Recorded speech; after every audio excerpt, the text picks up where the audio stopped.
Hello guys, आपका स्वागत है हमारे चैनल बिजनेस में।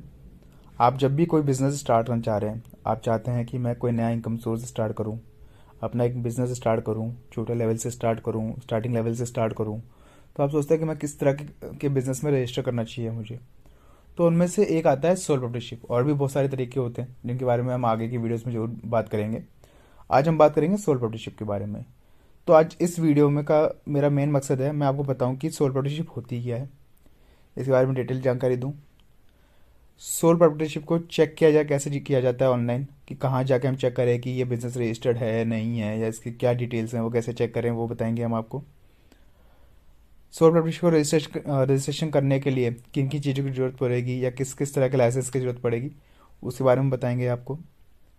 इसके एडवांटेजेस क्या हैं अगर आप इस बिज़नेस में अपने आप को रजिस्टर करते हैं इस बिज़नेस एंटिटी में, तो उसके क्या क्या एडवांटेजेस हो सकते हैं, क्या क्या डिसएडवांटेजेस हो सकते हैं इसके, और अगर आप रजिस्टर करते हैं तो उसके बाद क्या क्या कंप्लाइंस आपको फॉलो करने हैं उसके बारे में भी हम बात करेंगे इस वीडियो में।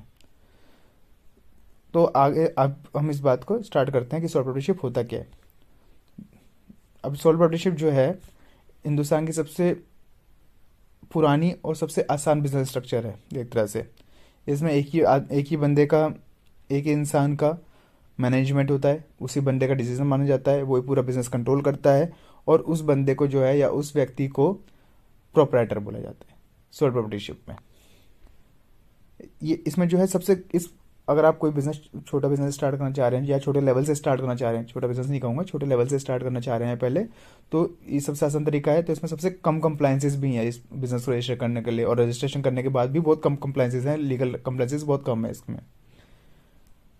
इसमें जैसे पार्टनरशिप आप बोलें या प्राइवेट लिमिटेड कंपनी बोलें, शेयर होल्डिंग या वैसे कुछ नहीं होती।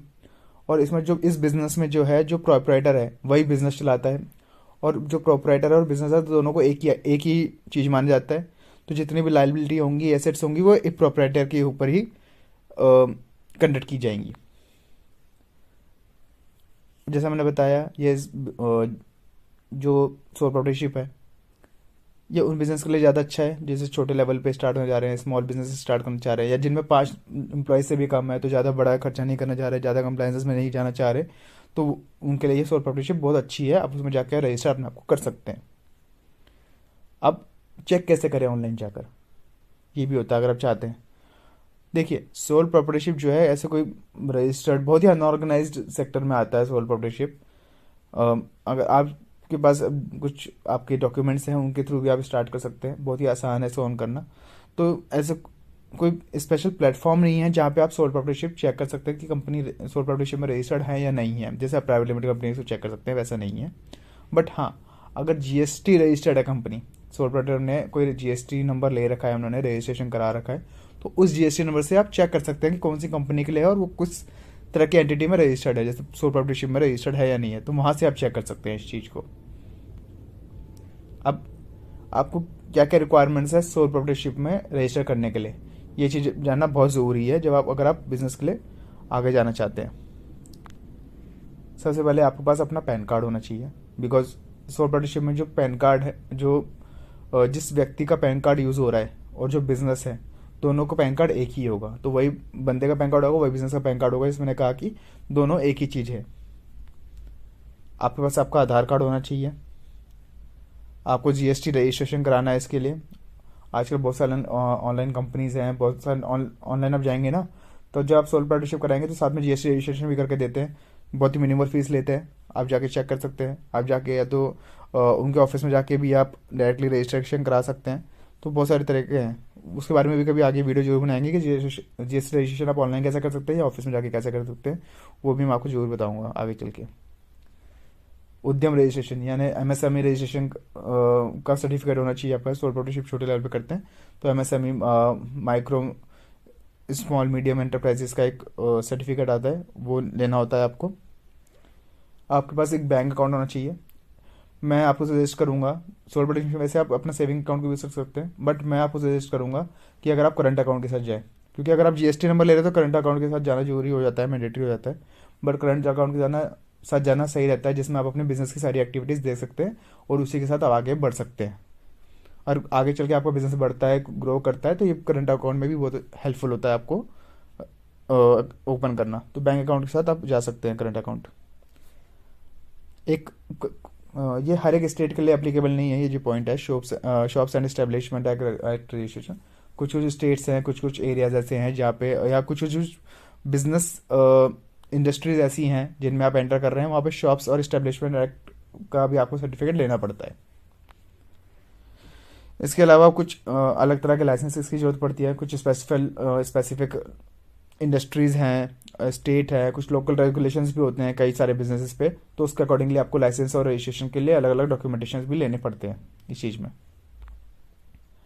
अब मैं बात करूँ अगर एडवांटेजेस के हैं, सोल प्रॉपर्टी के एडवांटेजेस में यहाँ पे 4 एडवांटेजेस बात करूँगा।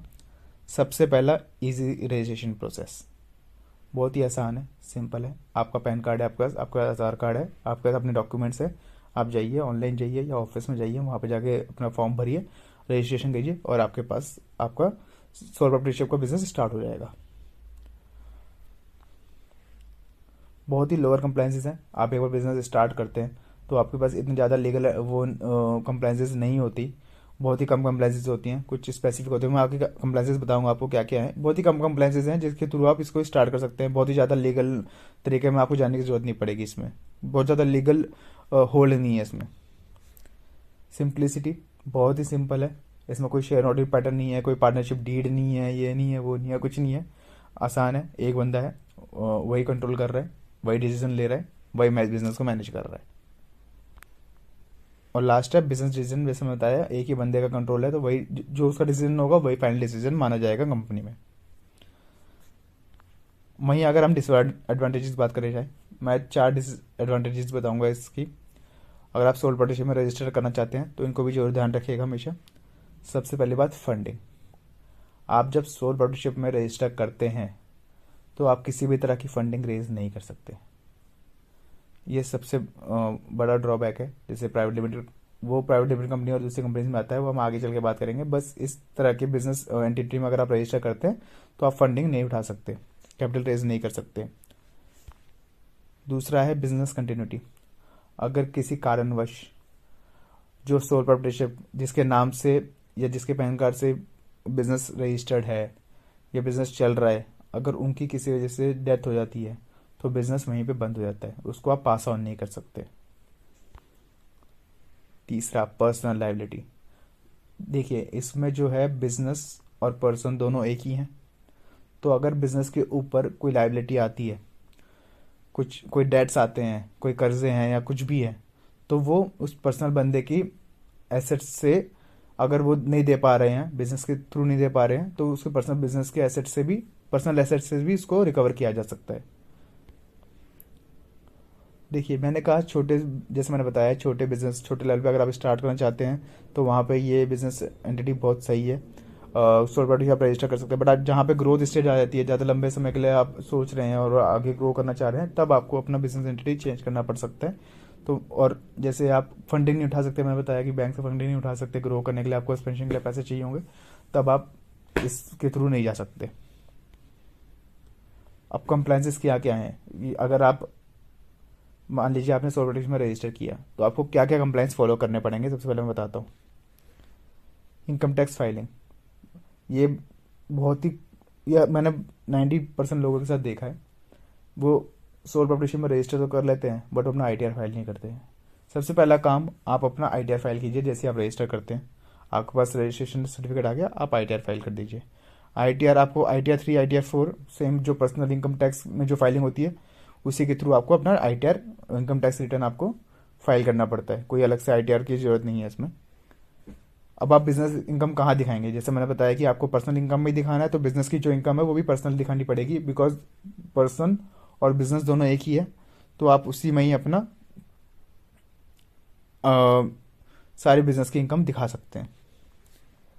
GST रिटर्न, अगर आपने GST के लिए अप्लाई किया हुआ है, आपके पास GST नंबर है, तो आपको हर मंथली और क्वार्टरली जैसे कंप्लाइंसेस होते हैं, जिस तरह से आपने चूज़ किया हुआ है GST आप कैसे फाइल करना चाहते हैं, उसके थ्रू आपको रेगुलर GST फाइल करनी पड़ती है। TDS रिटर्न, कुछ ऐसे गुड सर्विसेज हैं या कुछ थ्रेशोल्ड्स हैं कुछ इंडस्ट्रीज़ के, अगर आप उसके ऊपर परचेजिंग करते हैं या बिजनेस करते हैं तो फिर आपको अकॉर्डिंगली टीडीएस भी कटवाना पड़ता है। तो वो टीडीएस एडजस्टमेंट्स भी और टीडीएस रिटर्न्स भी आपको फाइल करनी पड़ती है रेगुलर, तो इसका भी आपको ध्यान रखना पड़ता है। और वो क्वार्टरली टीडीएस जो है क्वार्टरली भी क्वार्टरली फाइल होता है वैसे तो। इन सब के अलावा कुछ इंडस्ट्रीज़ हैं, कुछ लोकेशंस के हिसाब से, कुछ लोकल रेगुलेशंस के हिसाब से स्पेशल कंप्लाइंसेस भी होते हैं, एक दो कंप्लाइंसेस ऐड हो जाते हैं, वो आपके लोकल के हिसाब से आपके, और आप किस इंडस्ट्री में बिजनेस कर रहे हैं तो उस पर भी डिपेंड करता है, उसके अकॉर्डिंगली आपको कुछ फाइलिंग करनी पड़ सकती है। तो इसका भी आप जरूर ध्यान दें जब आप सोल ऑडिशन में जाए, तो आप किस इंडस्ट्री में कर रहे हैं, उसमें क्या क्या कंप्लाइंसेस आ सकते हैं, उनका भी एक बार आपको जानकारी होना जरूरी है। Guys, thank you so much for watching our videos. अगर आपको वीडियो अच्छी लगी है तो प्लीज़ लाइक कर दीजिए, वीडियो को शेयर कर दीजिए ताकि और भी लोगों को हेल्प हो सके। सब्सक्राइब कर दीजिएगा चैनल को और बेल आइकन दबा दीजिएगा ताकि आपको हमारी हर वीडियो की नोटिफिकेशन सबसे पहले मिले। And thank you so much for watching our videos.